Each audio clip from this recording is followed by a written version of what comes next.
Yo, yo, yo. What up, folks? Welcome to another episode of Neptune Sunday. It's your boy V Moss here. Vogue, what's good? How you doing, everybody? So, just like I always say, special guest episode, man. I say this every time, and I legitimately mean it every time. They're all special. Anytime we have a guest that's taking their time out to chat with us, like we think they're special. So shout out to all of our previous guests. But special guest, Mychal Denzel Smith, Virginia Beach raised, New Yeah. York Times bestseller, a fellow Hamptonian on the show today. Mike, what's up, bro? Welcome. Oh man, thank you so much for having me on. Like I told you when you hit me up, I was like, when are you gonna get me on here? I've been wanting this. I've been waiting. I'm waiting for my invite. Yeah, man. So before we get into it, and while we got you on here, introduce yourself to the people, let them know who you are and what you got going on. Uh, Too much. I feel like I got like 4 or 5 jobs, but I am a writer, freelance, right, for basically all the publications you can name except for the New Yorker. I'm still salty about that one, but it's fine. We'll get there one day. I have 2 books that I published in 2016 and 2020. It's Invisible Man Got the Whole World Watching and Stakes is High, respectively. I'm a teacher at Hunter College in their creative nonfiction MFA program. Host a podcast called Open Forum with Lit Hub, where I talk to authors about movies. Uh, yeah, yeah, and a whole bunch of other stuff. It feels like. Yeah, man. So we were just talking about it before we got on. Hampton family is tight, and Sure. whereas me and Mike aren't super close, being in circles at Hampton, you just know people because you've been around them and don't even realize. Like you have to remember, like probably have seen me a bunch of times. Like I used to have dreadlocks, so you probably don't recognize me because I have my. No, no, I remember. Yeah, for sure. Yeah, man. So shout out to our one of our best mutual friends, the one and only your favorite writer, Justin Tinsley. Indeed, Um, indeed. had to hit him when we connected, and happy to have you on the show, man. I'm happy to be here. So if you're listening to this podcast, I'm assuming that you know what this Saturday is. It's a very important date, a very important moment in hip hop history, but more specifically in Neptune, Star Trek, world, universe history. This Saturday, August 20th, will mark 20 years since the release of the Clipse album, Lord Willin. A very important album for a bunch of reasons. Let's get into it. So, part of the reason why we wanted to get Mike on the show is doing research for the episode. I stumbled upon an article that he actually wrote back in, I guess, so that was 5 years ago, at the 15th anniversary, and thought it made sense to try to get him on the show, man. So, for those of you, hopefully everyone knows the Clipse origin story. Boys were actually born in the Bronx and moved to Virginia in like the late 70s. It's actually interesting. Today is actually No Mouse's birthday. So shout out to him, the homie Gene. But Malice started off as a solo act. After hearing Pusha, Pharrell was like, yo, you guys got to make this a duo. You know, first roadblock of many in the career of the Clipse. Malice went to the army to try to make money for the fam. So have put the career on hold. And so Pharrell actually helped them get a deal with Elektra, which led to the release of The Funeral, which to me, like I don't even understand how The Funeral can be the lead single for an album and the album gets shelved. That doesn't make sense to me. But I'm not in the record business. So eventually exclusive audio footage was recorded, but it was never released. So let's start there. Mm-hmm. Mm-hmm. Overall, what are your thoughts of that album? Vogue, how many times have you listened to that album? Like, did you even know that album existed before it got released this year? I did not. I did not. I've listened to it a few times since then. I have some tracks that like really stuck with me immediately, but otherwise, I was just kind of floored that a body of work that vast I had never heard about as a Neptunes fan. Mychal, when did you first know that existed? Exclusive audio footage. Ooh, I want to say like 10, 15 years, somewhere in between that time period, like I knew about it and like downloaded it. Was somewhere. It was Right. one of those file sharing, like somebody had it and got it because I was in a real heavy Clipse period, and then was like, oh shit, the unreleased one is there. And I know, like the funeral, yes, but the rest of the album, uh, uh, So as a diehard, right? Like, and this goes, I say this statement and it applies to a lot of music produced by the Neptunes and or Pharrell or Chad, right? It's okay. A lot of it is okay, but I tolerate it or I even like it more than most people would just because it's them, or I give it more of a shot, right? Like, I hear you. when you put the shuffle on and it's on there and you hear it a few times, it's like, oh yeah, that's not that bad. Or like, depending on your mood, you're not gonna skip it. But I think there is, to your point, some legitimacy to it not being received well enough for it to be a huge record for the record label to be like, yo, that's it. I get it. Especially for that to be the first project from the camp, right? Like, Yeah. that's at the point where they got Lord Willin, like, okay, cool. We had Khalees, 2 Khalees albums, and you put that on top of the run that they had, which we'll get into in a second. So it was able to basically be a rough draft for Lord Willin, I think, which is dope. That I think for us to be able to have that album and appreciate it and be like, it is what it is cool. Like, but I'm glad also, maybe it's the gift and the curse of it not releasing and then flopping and then never having a shot again, right? Like, Right. Yeah, I think that's a good way to put it. It's a rough draft because I'll tell you like just all the problems that I have with it. And again, it's not. I'm not trying to like bash it just for the sake of it, but I do think like there sort of becomes this legend around it as if like the oh man, we got denied this like Clipse album, and it's like, did you really miss out? Because the problem is like one, it's so bloated, and that's not just the Clipse. That's like late 90s, early aughts hip hop. Like everybody has way too many tracks on the album, right? Like when you listen to Lord Willin, when you listen to Hell Half, even to the Casket, it's all tight. 12, 13 tracks, right? Like they really hone in, right? Like they really get it down. They didn't do that kind of editing with exclusive audio footage, and it's sort of a sign of the times. Yep. The other part, one of the other parts is that like I don't think the Neptune, like they had hits, right? Like they produced big songs, but I don't think that they had the practice that they needed in crafting an album and like really understanding what went into that kind of project and the cohesive sound that you get with your Lord Willin and Hell Hath, like being able to do that, being able to really match the Clipse and what their vision was. And I don't think exclusive audio footage has like a real vision other than let's get this album done. Right.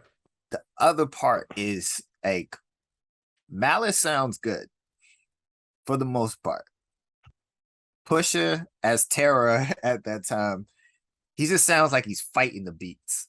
Like he really felt like he's at war with the beats. Like the voice is, and so when you get to Lord Willin and you get to the intro, and he's like, "Players, we ain't the same," and that laid back, real steady delivery. That's not how he sounds on exclusive audio footage. He needed that time to mature because he just sounds he sounds like he's too eager, like too much in little brother mode on exclusive audio footage, and it just never completely gels. And then sometimes Malice is trying to match his energy, and then they just off the rails, and it's just like, I don't know. And then I think going back to sort of like the point of the Neptunes not really having formed a like album making like philosophy yet, there's a lot of beats on there that like just ain't Clipse beats, right? Like they just not for them. If you were to put, if NORE had a bunch of those beats, like NORE would have been fine, right? Like that would have been fine. Like the Hear Me Out joint, they reworked for Jadakiss to do Knock Yourself Out, and it's like I don't love Knock Yourself Out necessarily. I don't think it's like the greatest song in the world, but it sounds better with Kiss on there than it does with, you know, with the Thornton brothers. So it's just that like they just hadn't really sat down and considered like what does a Clipse project truly sound like. Right. I'm glad that you said, Vaughn, what you said about like it sounding different to mature ears who already have a ear for what Neptune songs sound like, because I felt like I heard it under that lens. The songs that I like all sound like the Clipse. The feat, like I like the NORE feature, but I like NORE. I already know I like NORE on Neptune's beats. All of those things that stood out to me were things I already knew I liked about the Neptunes. The other ones, I mean, I hate to say, I kind of got to echo Mychal. I was impressed by the body, but I don't know that I would go back to any of those other tracks. When I go back to the album, I'm going back to the same like 3-4 tracks that I really, really like. And that's the good thing about it from our generation too, right? Like pretty much everyone in our generation heard it in reverse. Right. You probably heard Lord Willin, and then you got the illegal download from wherever, Kazaa, LimeWire, whatever, and you heard it afterwards. So like you said, you made a great point, but like you've heard it after you've already accepted what you expect from a Clipse project. But at the same time, I think for me, I didn't really put the pressure on it though, because I was just like so happy to have more that I was just like, it's cool these are mediocre, and I'm okay, cool, like these didn't get released, but like I got like also that part of the reason why I'm doing this podcast and part of the reason why I like am the super fan is like it's part of that of being able to tell people like, yo, I got this, have you heard this? Check this out, yo, I'm putting you onto this, like did you know that this existed, blah blah blah.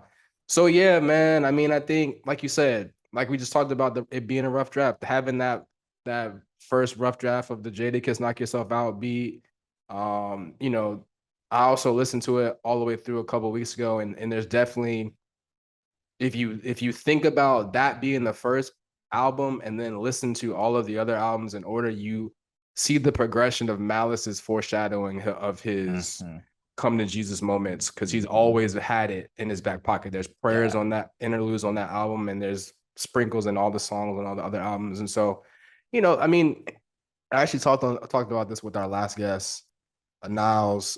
You know, the surprise drop on service on the platforms just was random. Like I haven't heard anything about, you know, why, or like there was no promo for it. And it just seems like from a Star Trek standpoint, there's a lot of stuff happening, which I'm not mad at. Don't get me wrong. Like the fact that I can just listen to that right now, but like there's a lot going on, and it's just weird because there's really no face of it that's saying, okay, cool, here we're gonna do this, and like, hey, let's like come up. So like I'm interested to see what happens on their side to acknowledge this weekend, right? Like I haven't heard anything leading up to it, but it'll be interesting to see what happens. So leading up to the album though, let's talk about, before we even get to the album, we talked a little bit about it already. The Neptunes were on a crazy run, and that helped really catapult them into there being like a lot of hype and buzz for this album. Clipse was on a lot of, we talked about this before on another episode, like the Clipse were on a lot of R&B pop features too, which I think was a really unique way to kind of just get the masses to be able to see who these guys were. Having them perform at the VMAs with Justin Timberlake, obviously that Like I Love You was a big smash that summer. What happened to that boy was after the album came out, but still part of the folklore of this time period, man. So I think overall it's just dope to see how, again, the timing of it made a lot more sense in 2001, 2002, with the Neptunes becoming who these big super producers and big figures, that it was easier for them to bring these guys in with their official debut and to have a lot more preparation for people to receive it well. Yeah, with that star power, but I think just also getting the reps up, right? Like getting that in and understanding, okay, this is the sound for a hit record, and then understanding the way that they work with different people. Like, okay, this is a J beat, this is a Ludacris beat, like this goes to NORE, this goes to Busta. Like we get they understood like different artist approaches, and then I think that coming back to Clipse made it easier for them to be like, okay, if they sound like this and they doing this, how do y'all want to stand out, and what kind of message do y'all want to be homing in on? And I think that's just really important to have that time, to have that experience, and to, I mean, like they made the Khalees albums, for whatever she feels about those at this point. That's a whole nother conversation. The whole other conversation. But they also, and it's not like the best body of work, but they also did a whole lot of production on Philly's Most Wanted. Yeah. And I think that sort of like gave them that, again, that practice and being like, okay, how do we craft a sound around artists to make them shine? And like when they come back home with Clipse, it's like, okay, y'all have matured. We put y'all on a bunch of songs. Y'all have been able to see what this looks like.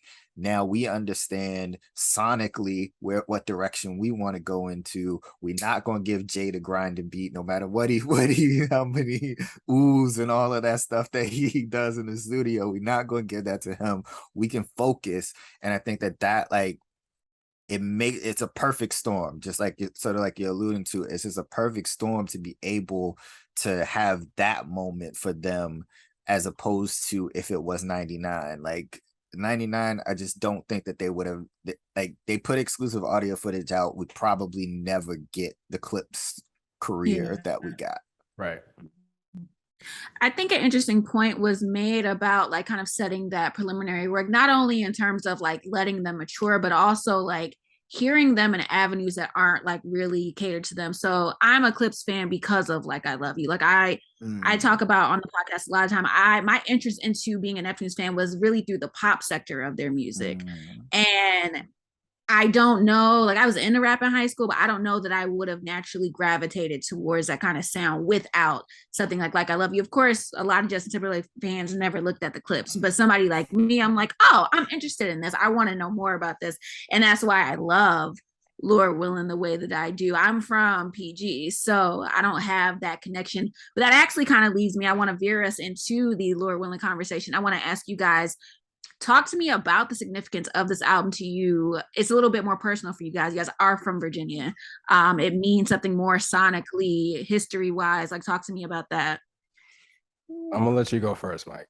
I mean, so at this point, it is, I feel like for everybody, right? Like at this point, Hell Hath No Fury is considered the best Clipse album. I have this discussion with so many people, and I was just like, no, Hell Hath No Fury. I'm like, okay, I'll grant you that.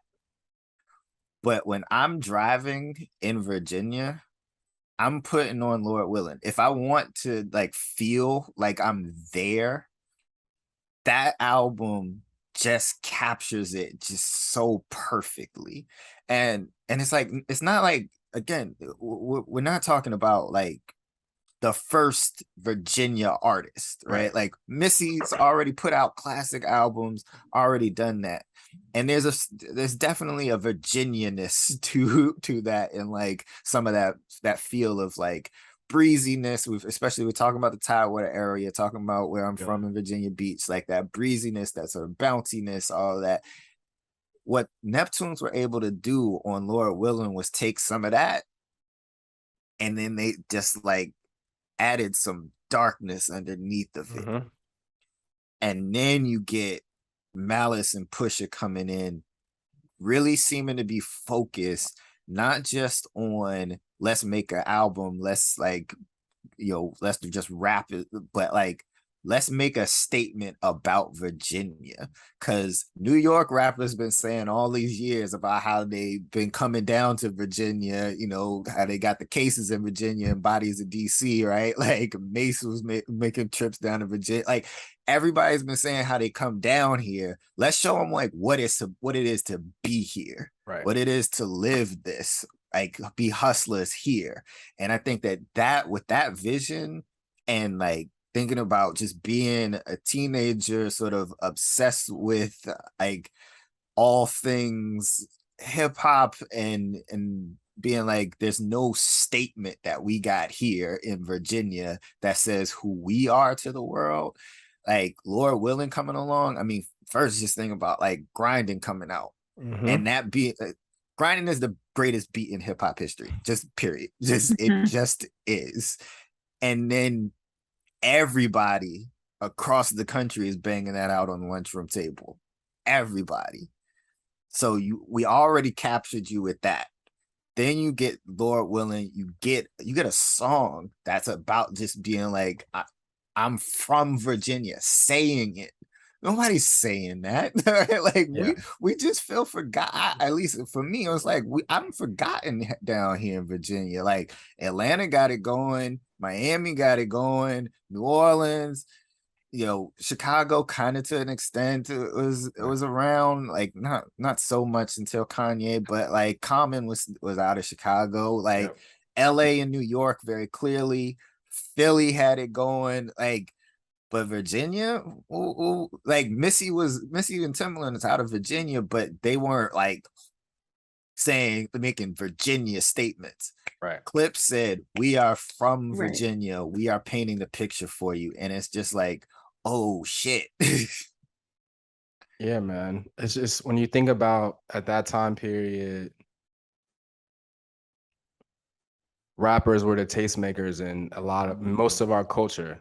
Anything that was cool came from them. So that also just bled into where you're from. It was cool to be from New York, obviously, but Atlanta and Philly and Cali, like what? Like in these places and their regional sounds that went with it. And we just didn't have it. And we were old enough and aware enough to know that, like you said, Missy and Timbo and Magoo and from the 804, like everybody loves Mad Skillz, and we would give so much props to Mad Skillz for what he's done to blaze the trail. But at the same time, he wasn't on the forefront as being the face of it like these guys were able to be at the time because of that Neptunes superstardom cosign. And then you add on top of that how huge Grindin was, like you said, but then to have Virginia, a song about it, like, is absolutely insane. I mean, we grew up like not loving or not really being proud of being from Richmond and Hampton and the beach and Newport News because of what they weren't, instead of loving it for what they actually were, which this helped us do in a lot of ways. You know what I'm saying? Just really understanding like, yo, the same place I'm making figures there goes the Sam Lane that used to hang niggas at, is like some real stuff that we grew up learning history of our state, right? Like this, we take Virginia history in the 4th grade, and that's basically what we're learning is Virginia was the capital of the South. Jamestown, we got, go to Jamestown where they used to hang the niggas at. Bro, you go to Jamestown and Richmond, we got like obviously with the past couple of years, all the monuments issues, like that's the center that is in Richmond, Monument Ave, like Stonewall Jackson, Robert E. Lee, all those guys are getting torn down. There's Jeff Davis Highway they're about to change the name to. Like that was like, that is really who we are. And it's crazy to have someone in a song like that at that time on an album that was so important. It just put us in a different space to be like, yo, yeah, we from Virginia. And ain't shit to do but cook, yo. Ain't shit to do but cook. and that means whatever you want it to mean, because you talking to two guys, college educated, New York Times. I ain't never cooked no crack. We ain't cooking nothing. Never cooked no crack. There's no grinding, none of that, nothing. But at the same time, we can still be proud of what the vibe was and what the energy was behind that, which I think was dope. Definitely. Yeah, man. And to that same point, I think you made a good point in your article back in the 15th anniversary, just about, what that really means. Like, the ain't shit to do but cook is like really kind of a statement on how the economics are built in Virginia and in that area specifically. It's like, yeah, ain't shit to do but cook, because there really ain't no opportunities. Like, you either gonna go to the military or you like Mouse went to the army because you had to go try to make some money. So it's like, it's really part of that whole picture of telling that story of how important Virginia is to our American history, but in a very specific way to us being from Virginia, which I think is really dope. For sure. And like in thinking about that, ain't shit to do but cook. Like now remember, I'm like 15 when this album comes out. So like I'm like, what are y'all talking about? Like I love this, but like what are y'all talking about? But I got a chance to talk to Pusha. This is like 2016. And I was just like, okay, y'all are known for y'all coke raps. You've been doing this for a long time. I'm like, what makes Virginia such a hub of all this? And he's like, yo, if you trying to go to the beach and you coming from up north and you can't afford to go to Miami, where you gonna go?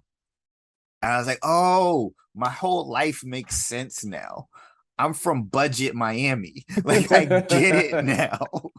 Like, and just thinking about how big of a part of like the culture then that is, but thinking about like how Virginia as a state does not want you to think about that part.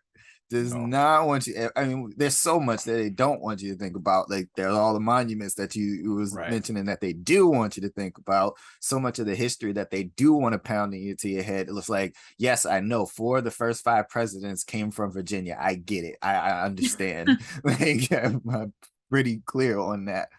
But when you think about like, again, like you were saying, Ron, the economic opportunity of people in the area, how much of that is actually accessible to people like me, like Push, like you know, how much of it was actually accessible? How many of us were they going to put down on the ocean front when they're supposed to be drawing in tourists, right? Like, so what do you do down there? Well, there is an opportunity and shit to do but cook. Right.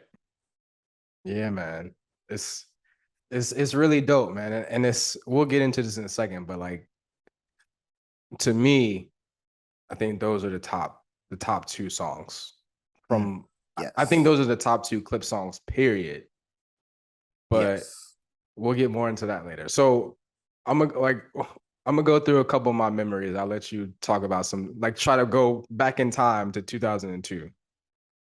So I feel like I had the leaked version maybe by the end of the school year in 2002. Because I remember, shout out to my boy LC Baker, one of my boys from high school, like who I was the CD burner guy. All like no statute of limitations on that. Don't FBI, don't come arrest me. And I remember just like having like just conversations about this album. And I went to this church camp, right? And it was a regional camp. So it was like Virginia, North Carolina, South Carolina, Georgia, and Alabama. And I had these 2 dudes that I think they must have been like, it was on campus at some school. And so we were in the dorm and the dudes next to us, like, were from Alabama. And we just, started talking and started hanging out, right? And I just remember them being aware, right? Like, I feel like at that point, they were aware because Grindin was out and Grindin was shutting shit down. But I had the whole album already.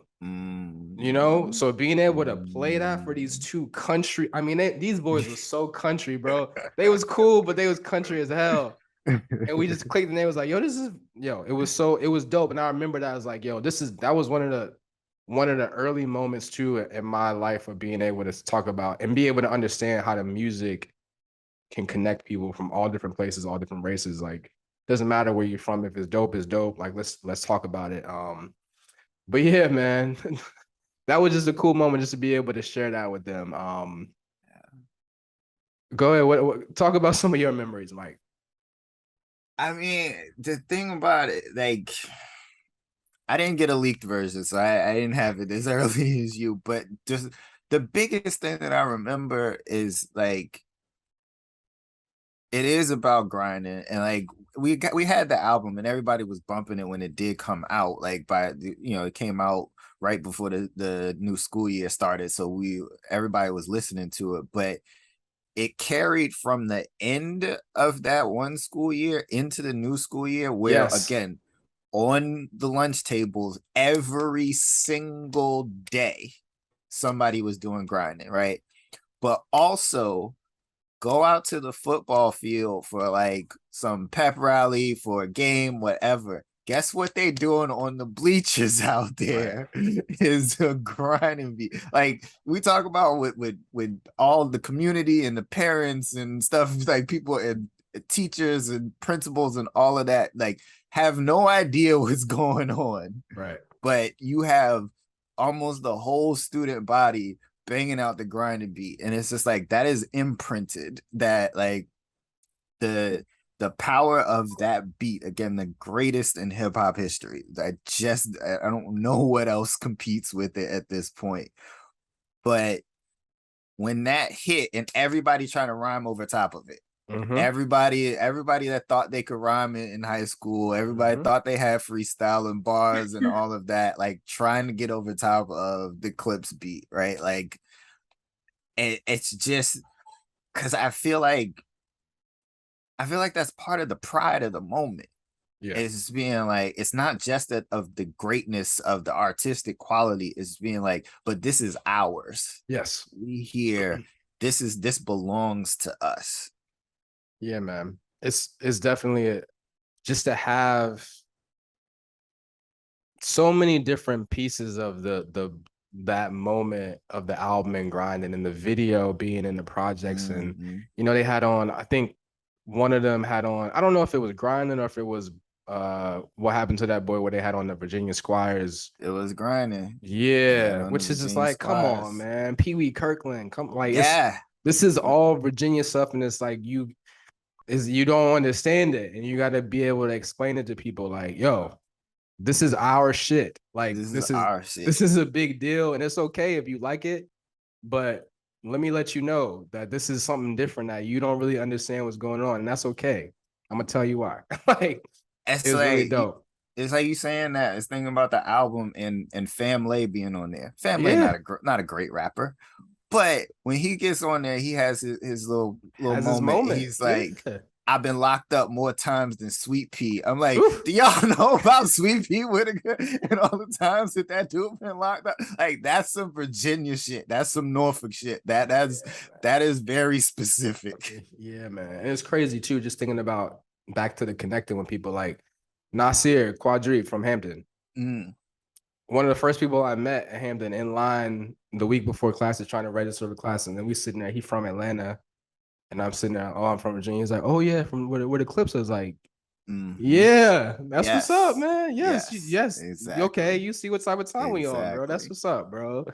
Yeah, man. And you talked a little bit about it, too. Like, I think it's dope, the whole story that P has told, Pusha has told, about how when they were making the beat, P called Pusha and was like, yo, you got to come to the studio. I'm giving this beat to Jay-Z. I think that's really cool, how it kind of foreshadows how those guys have built a relationship. Like me and Vogue talked about it on our episode about Beyonce, about how Jay-Z is the bridge to the Neptunes for a few of like our favorite people, right? Or he connects. I obviously, like, he's not the bridge to Pusha, but like just the fact that Pharrell is the bridge between Jay-Z and Pusha, which is dope. Like, yeah. Pharrell had a quote I wrote down. He said, I feel like Pusha and Jay both do the same things. Jay always wants to hear what Pusha's not taking, and Pusha always wants to hear what Jay is not taking to this day. So it's like, yeah. Thankful for all of the collaborations, not all, but like the few collaborations that we've gotten for those guys. Like, that would be a really cool album. Let's put that in the universe. Let's put that out there. Like, let's put it in the universe. Neptunes produced Jay and Pusha album. Let's make this happen.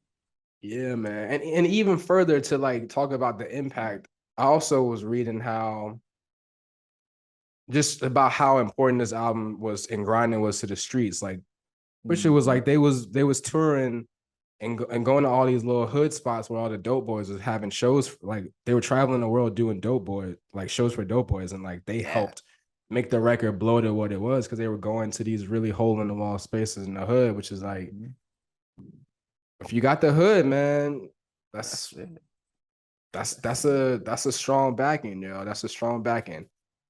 Bo, so talk to us about what your favorite moments are, favorite songs are from the album. I want to hear your perspective because I feel like it's going to be a little bit different than ours. It is. And so I was thinking about that exactly because I was like, I don't have this experience like you from PG, we get Wale. It's not the same kind of thing. And he's cool and everything. It's no just to Wale, but it's not the same kind of like history like that. I will say, like everywhere else across the nation, we was banging on the lunch tables. But for me, I would say, first of all, I'm pretty sure when I told Vaughn that Grindin was not my favorite song on this album, he was very surprised and a little hurt. No, Vogue. You don't have Grindin in your top 15. You don't have to tell our guest that. What? I'm just, but I'm gonna let you continue. I'm gonna let you continue. You didn't have to out me like that. No, my favorite song on this album is actually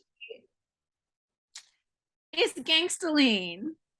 But I'll do you one better. I'm a really big fan. I was just tweeting about it because I was listening to this album before we recorded. I'm a huge fan of Faith Evans. Actually, my favorite uncle, he bought me Faith Evans' album. I can't remember which one it's called, but the one that came out around that same time. I love I Don't Love Her. I never listened to it once. I listened to it a minimum of 3 times when I play it. So it's songs like that kind of like, and again, what I love about the Neptunes, bridging like the R&B and the, the beautiful symphonies that Fro makes. Those are the moments on this album that really stuck with me. Although I'm a huge Ego fan. Don't let your ego get your ass. I like Ego too. I think Ego is slept on. Yeah, for sure. But what? We don't do that, boy. So let me take this moment to explain what's happening. Just so for all of our loyal listeners out there, the reason why Vogue has a top 15 clip song is the immediate episode immediately following this one will be a bracket where we will break down and vote for the best clip song of all time. And we're kind of being specific with it only from the 4 albums. But so to release some of the pressure on Vogue, there were, we've asked maybe about 10 people. So I have maybe 8 lists, including Mychal. Vogue is not the only person out of the 8 lists that I have that doesn't have Grindin in their top 15.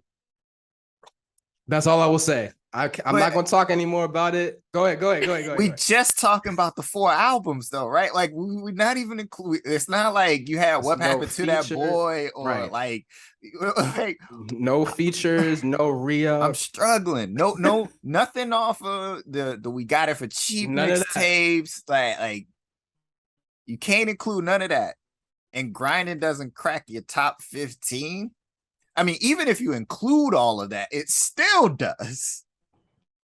The way I tried to explain, because I did try to explain this away, the way that I tried to put it is that, like, it's not that I don't understand the cultural impact of Grindin. I get it. It is the best beat in hip hop history. I don't disagree with you at all. I think that for me, it doesn't have the same personal value. And when I made my list or when I think about the songs that are important to me from artists, it always has like a personal value. I have like a personal memory attached to it. So it just so happens I got 15 songs that I feel stronger about. All right. Mike. What do you argue with your personal feelings? All right, Mike. What's your top? What are your top favorite moments? Obviously, we talked about Virginia and Grindin. What's some of your other favorites of the album? Young Boy.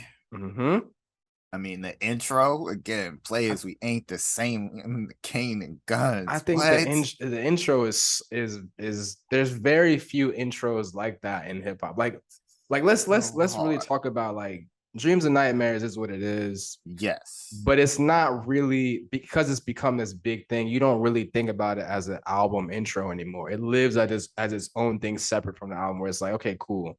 Yeah, but Players, We Ain't the Same. I'm in the Cane and Guns comes on, and you like, what am I listening to right now? Can I go? Someone tell me how to chop a brick right now. Like, I just want to understand. I really want to be authentic with it if I'm singing. Nah, but for sure, I think I love the intro. Young Boy. I think Young Boy is one of the songs too that really helps tell the story of them growing up and like painting that picture of being kids and being exposed to it and how that led to them being involved. Like when he talks about what is that? He talks about Miami Vice, and he's talking about how Calderon made me colder. I'm like what, bro? Yeah. Yeah, absolutely. And then, God damn. Whoo. Whoo. Yeah, hard. Man. It's just, it's so many records. And the one thing that's really unique too that I think is always kind of cool is like the 2 Grindin remix just is thrown at the end. It's just, they're just so random. And So it's just random. like, I to me, I look at it as, this is something I thought about too. Like if you look at it as, if you just take those off as just like bonus tracks, right? And you think about the 3 albums, don't talk about exclusive audio footage, just think about the 3 albums and how all of them end with this kind of like darkness to them. Like Nightmares on Hell Hath No Fury, right? Like it's crazy. So the album is dope, man. Like it's just one thing that I just thought about too when you said hi, God damn, is thinking about made me think about Roscoe, and it made me think about back to the Philly's Most Wanted conversation. Is I love most of those tracks that they did for them on that album, but I think there's definitely some similarity in what we just talked about earlier in terms of what could have been, right? Like that album was cool, it had some hits, but like at the same level of like if exclusive audio footage had come out and there was no more clips, like Get Down and Lay Down came out, and that was really it for them. It for Philly's Most Wanted. Like that was it. Yeah, man. And it's like they had some other label drama too, which is unfortunate, but it's like, yo, that come with it. But I think it's the same problem that you hear on exclusive audio footage, where it's just like it's unfocused. They're little immature, just like don't really have the vision for Right. what they want to do as a whole project. For sure. So yeah, man. I mean, the rest of the Clipse history after Lord Willin is intense, man. It took us what 4 more years to get another album, and like obviously the merger and the label drama with Erison and Jive. Like, let's take a little second to really talk about how crazy the Re-Up mixtapes were, though. I mean, the thing about like at that time, I really wasn't a mixtape fan. Like I just really loved albums because I liked seeing that like polish and that sort of like vision come together in that way. But here's the thing about like those Re-Up mixtapes, the We Got It for Cheap joints, is that we hadn't really heard too much of Clipse rhyming on non-Neptunes beats. Right. So you get a chance to hear that, and you just get them because the strength of both Pusha and Malice is just like they can rap for days, and they just doing that. It's just like, all right, we taking everybody's beats and we just putting the hardest coke raps on top of this that like we could possibly do, and it's not under the purview of the label, so we just free to do whatever we please. Like, and for them to bring in Roscoe and Ab and just be like, all right, we doing this, and like them dudes come in to spit hard rhymes. Like it's just that freedom that they experienced during those few years. That's like not. It's just sort of like it's freedom, but it's also exile, and it's also frustration. It's a lot of frustration in those bars. Coming a lot of frustration. Oh, it's menacing though. It's menacing. It just is. It's a cocktail for menacing, and that's like We Got It for Cheap is just that, and it's you hear it come out in Hell Hath like in a little more polished way, but like you hear all of that frustration build, and them just be like, all right, here we go, we killing everybody. Yeah, and I think the Re-Up We Got It for Cheap stuff helped increase the anticipation for Hell Hath. And part of the reason why Hell Hath is kind of got this critical acclaim as being the best album and overshadowing Lord Willin a little bit, just because they were given such high quality bars on all of these hit beats, right? That it was just like, yo, if you weren't paying attention before, because you're like, oh, they just got the Neptunes, they're gonna be fine. Everybody they just hype, oh, Grindin is what it is. But then you hear them, okay, you want to hear some raps? Okay, cool. Yeah. Like another very specific Virginia thing. My favorite bar from the Re-Up mixtapes. Admiring the splendor, scared cause she remember how a dope dealer had ruined the life of Kimba. So, for those of you who are not from Virginia, back in the 90s, there was a woman named Kimba Smith who got involved with a drug dealer and basically ruined her life. She went to jail for a long time, had a bunch of issues go along with that. But she was out of jail in time for us that were in elementary and middle school for her to do this crazy tour of, I don't know if she had a book or something, but she would go to schools and she would tell her horror story about being connected to this drug dealer and how that put her on this path. And it was just like, to hear her, to see her and see her tell this story, and then 10, 15 years later, hear him say that crazy ass line, like what are we talking about, bro? Like, to have something again, like it comes back to them speaking directly to us. Yeah. Right? Like almost saying, like, I'm making this music for all the kids that grew up in Virginia that will understand exactly what I'm talking about. That's one of my favorite moments of the Re-Up mixtape. Yeah. I feel like really what it is, and coming back to skills for a minute, like if you listen to his album From Where, he's trying to be like, yo, I'm from Virginia a little bit, right? Like the whole idea from where, like right. But it doesn't sound specific to Virginia. He sounds like he's just rhyming over some New York beats, and he's trying to earn the respect of New York rappers. With the way that Clipse flip it is that, like, when they get to Lord Willin, they're pulling straight from the Virginia soil and just saying, no, we're owning our place, we're owning our home, and we're going to convert you to our sound. We're going to make you feel where we're from. And I think that's a winning formula across hip hop, right? Like Nelly and St. Lunatics come out, they sound like they from St. Louis, right? Like that's the whole point. Right.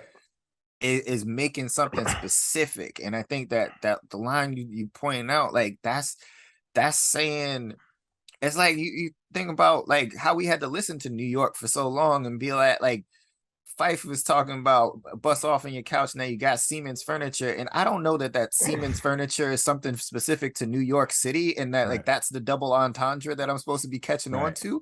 But when Clipse is doing shit, like I know. And so it's like, all right, finally we got some language that y'all got to catch up to. Yeah, for sure. For sure. So, I mean, you talked about a little bit earlier, the Re-Up mixtapes was the first time I was hearing them on non-Neptunes beats. Hell Hath No Fury comes out, everyone loves that. It's got the sprinkle of the controversy with the Wayne beef.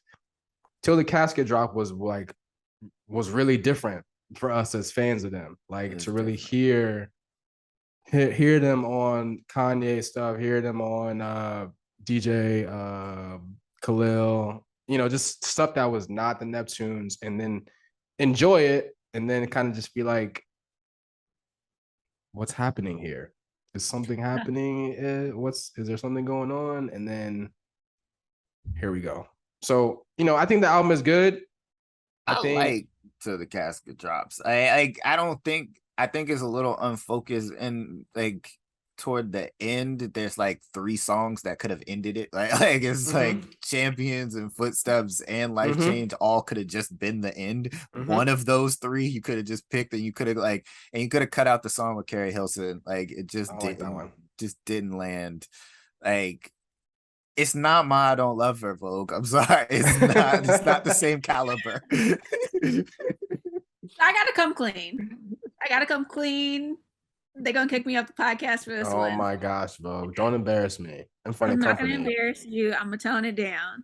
I will say I have for a long time, I finally come to the understanding that Lord Willin is my favorite Clipse album.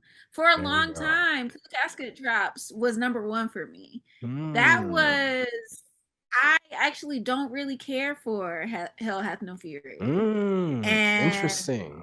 it's not that I don't hate it. I don't think it's a bad album. It's just not where I was at the time. Like I was like fake Puerto Rican at the time. I was listening to a lot of reggaeton. I just don't think I was in the space to like really be interested in that kind of music. Definitely darker than some reggaeton. Yes. Yes. So I think it just missed me, but wherever I was musically, and I'm a really big Kanye fan. I say that all the time on this podcast.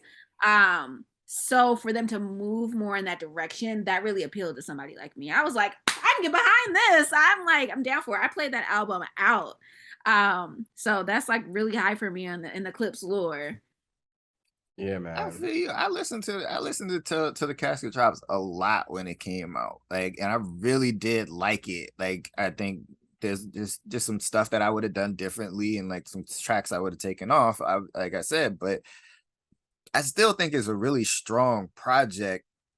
I think when you're coming off of Lord Willin and Hell Hath, there's so much pressure for you that like there's just no, like for them to have pulled that off and like deliver something that everybody would have been like is on exactly the same level would have been some god tier shit that like we would have just been like, oh, are Clipse the greatest hip hop group of all time? Like that would have been a conversation, but like you just don't do that. Like it's very rare that you do that kind of, especially when you think about the foreshadowing is even more apparent in that album of Malice being like, I'm over this shit a little bit. Like, yeah, I'm gonna still get it done. And he still has some really dope moments and high quality bars on that project. But you can still, like I said, you can hear his foot is halfway out of it. And my man wanted to be watching Madagascar with his kids, bro. Like, yeah, man, it's crazy when me and Tinsley actually met Malice in 2011 at A3C, and it was like right after.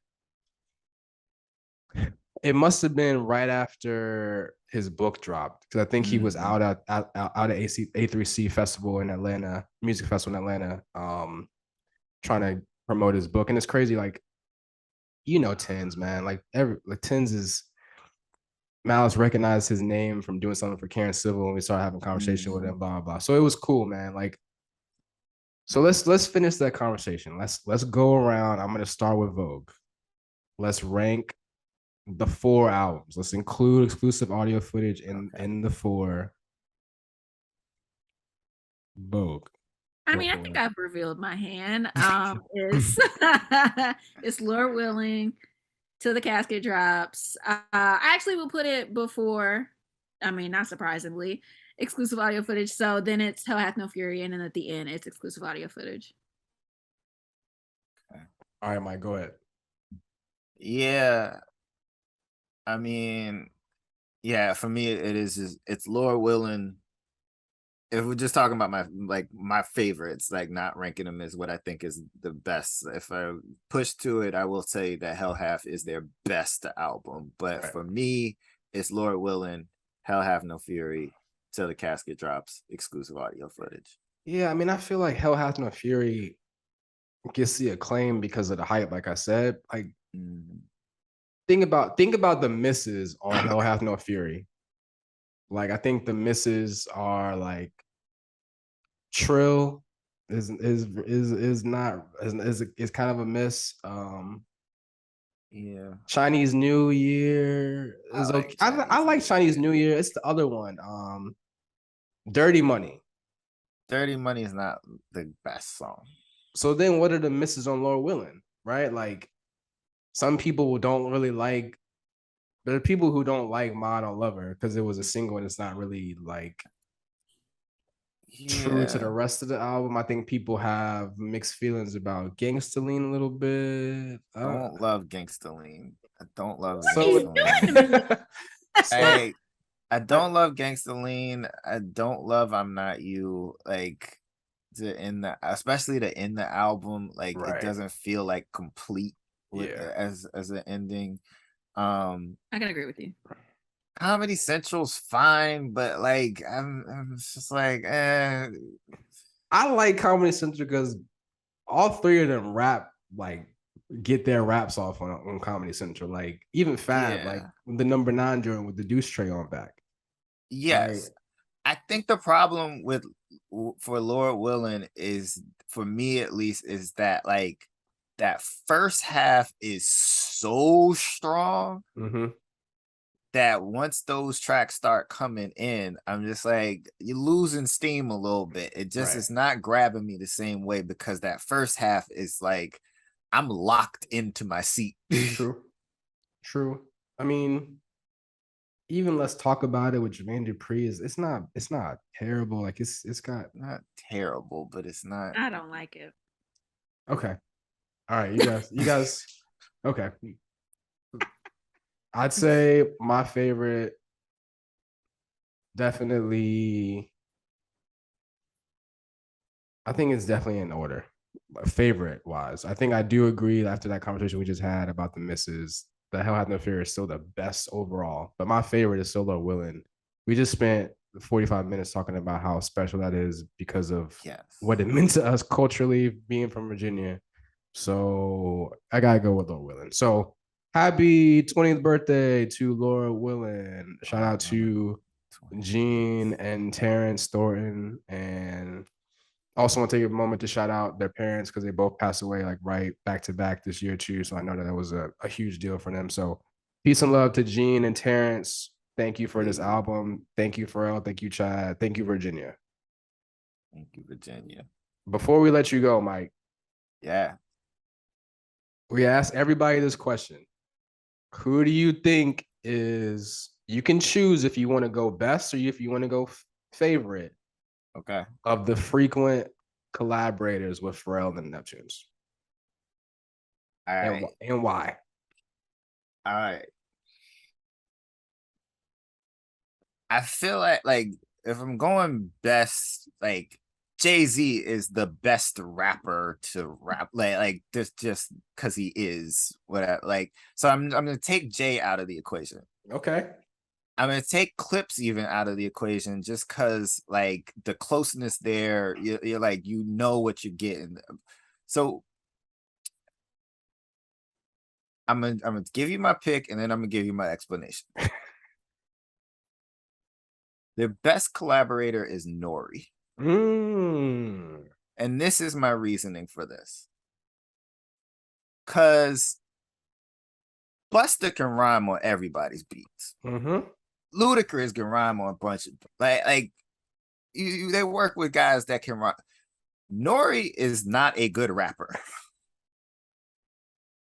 But when he gets a Neptunes beat, NORE elevates. Yes. And makes smashes. That's why he's the best collaborator for them. And like, I mean, in that, like, it's about him more than it is about them. Right. But I think when you consider that, like, he is able to reach into something in himself to make a hit song when he's not very talented as a lyricist, that is something special. I agree with that. I think, we always talk about it too, and we say the best. You can have a conversation between Snoop and Jay because it's a quantity versus quality, and then you just figure out like what's more important to you in that moment when you're having that conversation. But I do agree, man. I mean, I think NORE is probably the most mutually beneficial, right? Like he needs the beats and it pulls something out of him, whereas like I like there and NORE has more than a lot of people realize too. Yeah. Right. Like speaking of NORE, right? Me and Bo just talked about this the other day. This kid, Armani White, has this new song, Billie Eilish, that samples nothing. Oh, shit. And it's like amazing to me, first of all, that we're at a point where the Neptunes beats are being sampled. Like that that blows our mind, because if you think conceptually from the era that we grew up in, when sampling was a huge deal, these soul samples, they were sampling Kanye and Just Blaze and Bink was sampling shit from when our parents were growing up. Yes. And now to have the realization that we are now at that age where the shit that came out when we were growing up is being sampled. Yes. First of all, that blew my mind. It hurt my ego a lot. 36 years old, not old to me. Like, my knees let me know a little while ago that I was at that point, but then it's like, yes, you accept your place. Yeah, man. And so it's dope because like the song actually is good. Like I think it's, you know, for what it is, I think it's a good song. I think it's a dope song. But to speak again to NORE, I think NORE is one of the most self-aware characters we have in the hip hop culture. He knows, you know, who he is and what he brings to the table, which is why Drink Champs is such a hit. And, you know, I saw a video. What made me listen to the song is when I saw a video on social media of him in the studio with the kid playing it for him. Armani was playing it for him. And he's like, oh, my publishers are going up. And I was like, that's dope to see. And the fact that it's actually a good song, that makes me feel better too. Like if it was trash, then it'd be a different conversation. It'd be a different conversation for sure. I'm gonna have to listen to that joint. Billie Eilish. It's of our eras. It blew up on TikTok.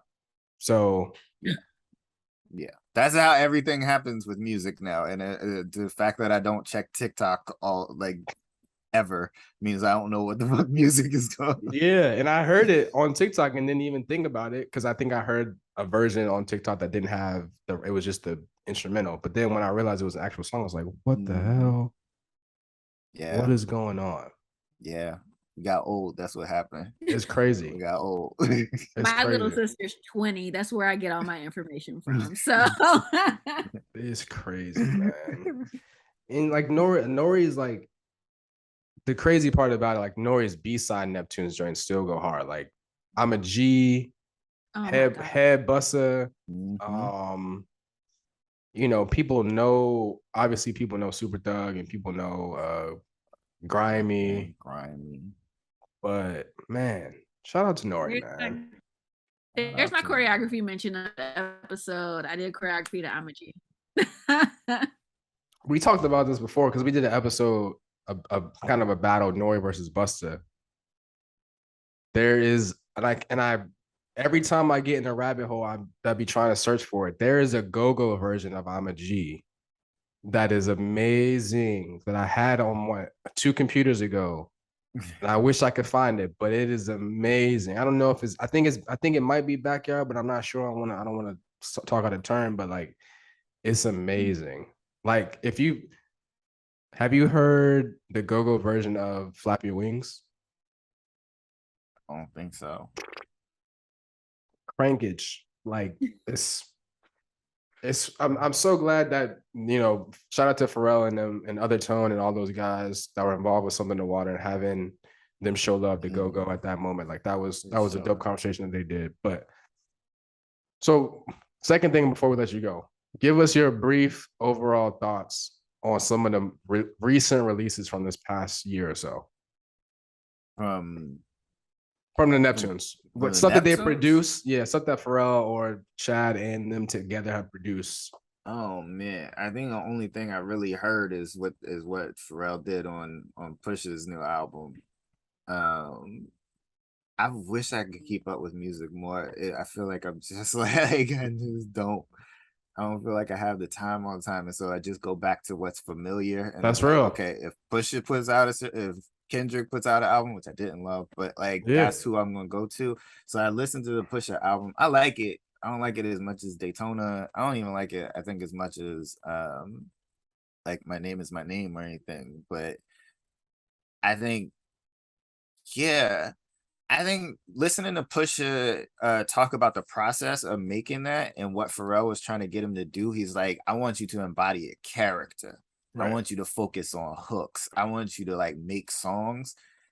It's refreshing to hear Pusha. I mean, he's still Pusha. He's still with the bars, still with that relaxed like delivery, still menacing in all of those ways that he is. But to be trying new things at this point and pushing himself in those ways, and getting Pharrell to do that, and Pharrell being like, there's something that I want to hear from you. There's still some new ground for you to cover, and them having the respect for one another to be able to do that. Like, I appreciate that, like, for sure. And it came out, I think I like the Neptunes contributions more than the Kanye ones on that album. And I think that has a lot to do with it. It's just like that building of like 30 years of them working together and still being able to communicate in a vision with one another and execute that vision. Like, yeah, man. I mean, we're split on that, I think, because Vogue leans more Kanye most of the time.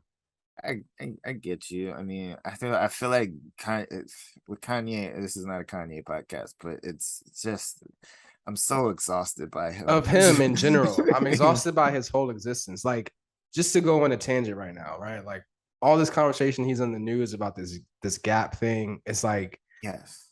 On the one hand, like, I understand conceptually now more than ever what he's quote unquote trying to do with this whole movement of clothes, right? He's trying to make it show that fashion doesn't matter. Just wear anything. Just wear clothes. Like, it doesn't matter what size you get or that it's in a trash bag. Just go pull out one and just walk away because you just need clothes. It doesn't need to be fancy. But at the same time, if that's what you're trying to do, just put those on the street and give them to homeless people. Like, why are you trying to sell them in one of the most corporate retail corporations in the world, bro? Like, crazy prices. Right. Like, I just don't understand. Like, and you add that to everything else, man. I'm just like, bro, exhausting. He's exhausting. Bro, he's so exhausting, man. I realized the other day I haven't gone back to any of those first 3 albums, and I love those. I was raised on those first 3 albums, and I don't go back to them at all. Like, it's just left so much of a distaste in my mouth. I'm like, damn, like I haven't listened to Graduation in years, and that shit's crazy to me. That was everything when it came out in right. 07. When we were about to graduate. Yeah. It was everything. And I can't tell you the last time I listened to even a song off of it. Yeah, man. All right, bro. We appreciate you Sorry, man. I'm in a place of deep trauma about Kanye. I just couldn't even she always, whenever we talk about Kanye, she just like, I feel bad for you. You're almost put in a position where we're like, get your mans. That's your mans. That's your mans. No. Embarrassing. That's your stick man right there. Go get it. Yo, man, like, it's crazy, bro. It's crazy, man.